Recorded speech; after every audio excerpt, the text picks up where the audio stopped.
Toujours avec Jean-Michel Salvatore et avec Gilles Boutin pour parler de l'actualité. Et il y a eu un événement assez amusant. Enfin, amusant, je ne sais pas si c'est le terme, ça dépend de quel point de vue on se place.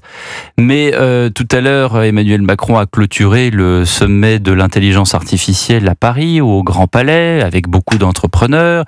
Ursula von der Leyen est venue renchérir puisque il s'est agi évidemment de mettre de l'argent dans cette IA. Les Américains mettaient 500 milliards, les Français ont mis 109 milliards, ce qui est une prouesse parce que c'est à peu près 500 milliards ramenés à la population américaine.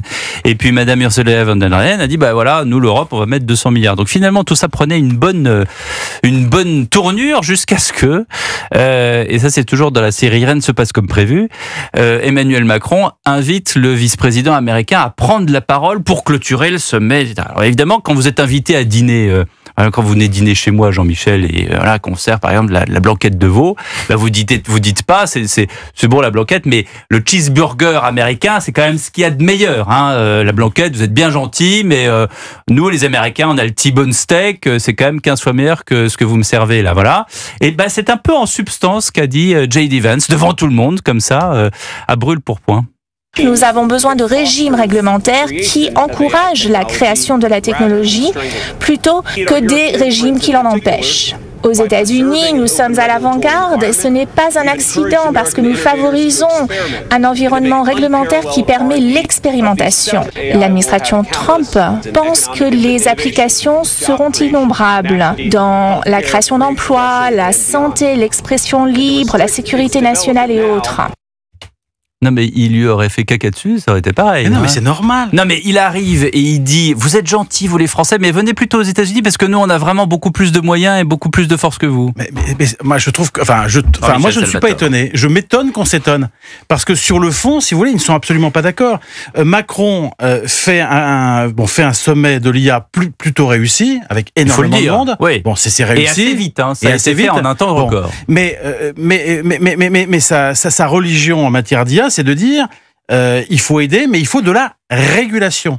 Et la spécificité européenne, ça doit être de réguler au nom des valeurs, au du nom RGPD, de plein de choses, etc. Et finalement, il invite le vice-président américain, dont on sait très bien qu'il est totalement opposé à toute régulation. Et c'est d'ailleurs tout le message de l'arrivée d'Elon Musk dans les bagages de Donald Trump. L'idée véritablement, c'est d'empêcher toute régulation et de laisser la liberté totale et de laisser la liberté au marché. Bon. Et donc, le vice-président américain, il arrive à Paris, il n'a pas l'intention de se laisser instrumentaliser par Emmanuel Macron. Lui, c'est lui et moi, c'est moi. Donc Macron, il parle de régulation. Moi, je veux bien venir, mais je réaffirme la politique et les engagements de Trump. Je ne veux pas de régulation. Donc, ça donne une petite idée de la bataille qui s'engage. Moyennant quoi, Gilles Boutin, en fait, Macron aurait jamais dû donner la parole à J.D. Vance. D'ailleurs, c'était pas prévu. On a l'impression que nos élites politiques françaises et européennes se sont toujours pas habituées à la façon de faire, et notamment la façon de s'exprimer de Donald Trump et de toutes les personnes qui s'inscrivent dans son sillage. Or, J.D. Vance, c'est un mini-Trump un peu plus sophistiqué dans la réflexion, mais ça n'en est que l'émanation. Donc, à quoi s'attendait-il si ce n'est à un discours brut de décoffrage? Et d'ailleurs, je sais pas. Non, mais là, il a juste atomisé les Français. Oui, je sais pas quel écho, en revanche, ça a outre-Atlantique. Mais en tout cas, peut-être même que ça ne heurte personne là-bas et que personne n'en entend parler. Mais nous, oui, ça nous renvoie. Il y a beaucoup d'Américains qui pensent que Paris c'est au Texas. Voilà, non, mais nous, ce qui n'est pas tout à fait faux. Il y a un Paris c'est au Texas, mais c'est pour ça que je le dis. Oui, j'ai bien compris, comme Berlin aussi. Mais soit ça nous renvoie à nos manières policées et au fait que oui, la vieille Europe est totalement dépassée par la rugosité du discours outre-Atlantique. Et voilà, il va falloir continuer de s'habituer pendant 4 ans encore. Parlons de Donald Trump justement qui met les pieds dans le plat, qui annonce que un enfer au Hamas si la libération des otages ne se fait pas comme... Alors c'est une réaction à ce qu'a dit le mouvement terroriste 24 heures plus tôt, c'est-à-dire le Hamas a dit finalement report sine die de la libération de samedi prochain parce que soi-disant Israël ne respecte pas les règles du cessez-le-feu. Là-dessus Donald Trump dit non mais attendez, si c'est comme ça va être l'enfer et puis surtout je veux une libération totale, ça sera pas 2 ou 3 ou 1 ou 2, Je veux que voilà. Alors il y a 17 libérables dans cette première phase, 9 sont encore vivants. Et encore ce soir, Donald Trump, alors qu'il recevait le roi de Jordanie, disait bon, je pense qu'ils vont pas tenir parole. Qu'est-ce que ça peut provoquer, ce genre de prise de parole du président américain? Enfin, on peut pas rien, c'est-à-dire qu'il va rien obtenir de bien. C'est-à-dire que là, on touche aux limites de son système. Il est toujours persuadé qu'en saisissant d'effroi son interlocuteur, donc en mettant une pression incroyable, il va obtenir quelque chose. Ça marche peut-être avec des personnes qui travaillent dans l'immobilier ou alors avec des diplomates bon genre. Mais là, on parle au Hamas qui perpétrait l'attaque du 7 octobre et qui a pris littéralement en otage sa propre population et a assumé in fine tous les morts. Il est bien naïf là, Donald Trump, de penser qu'en brandissant de telles menaces, il va obtenir la libération d'ici samedi, comme prévu, des otages. C'est ridicule. Jean-Michel Salvatore. C'est toujours la même technique qu'il utilise, c'est-à-dire que il joue à fond le rapport de force. Est-ce que ça marche pour tout?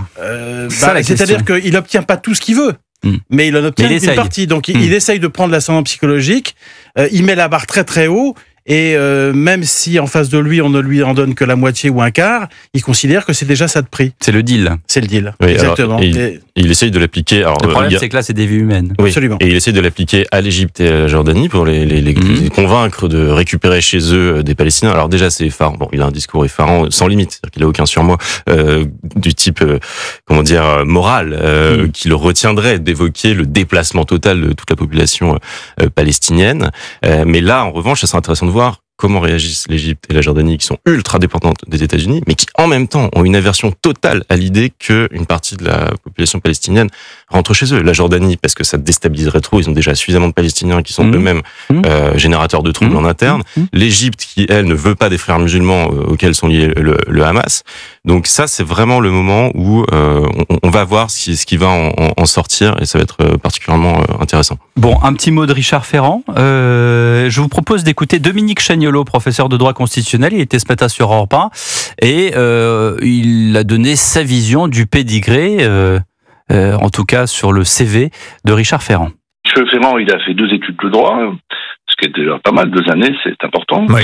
Il a été journaliste à Automoto. Bon, c'est très utile d'ailleurs pour les réparations au Conseil, mais surtout, il a dirigé les mutuelles de Bretagne avec l'affaire que l'on sait, qui a été classée, prescrite. Le procureur général était Madame Malbec, qui l'a nommé au Conseil constitutionnel. Depuis juillet 2024, il est président du conseil de surveillance d'un groupe de cliniques privées, et il a une société de consulting qui lui rapporte, mais je pense qu'il la fermerait probablement, j'espère, bien sûr.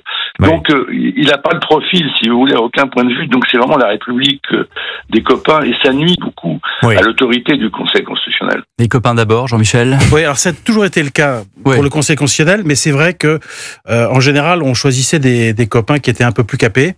C'est plus subtil. Bon, que ce soit Robert Badinter, Yves Guéna, Pierre Mazot, Fabius, bon, c'était des pointures, c'était une autre pointure. Là, ce qu'on voit bien, c'est que Macron le met là pour si Marine Le Pen est élue, ou si Bruno Retailleau est élu président de la République, ou si Wauquiez est élu président de la République, il est là pour essayer d'amortir au maximum tout ce qui pourrait être fait, notamment sur le terrain de l'immigration, comme on l'a vu l'année dernière.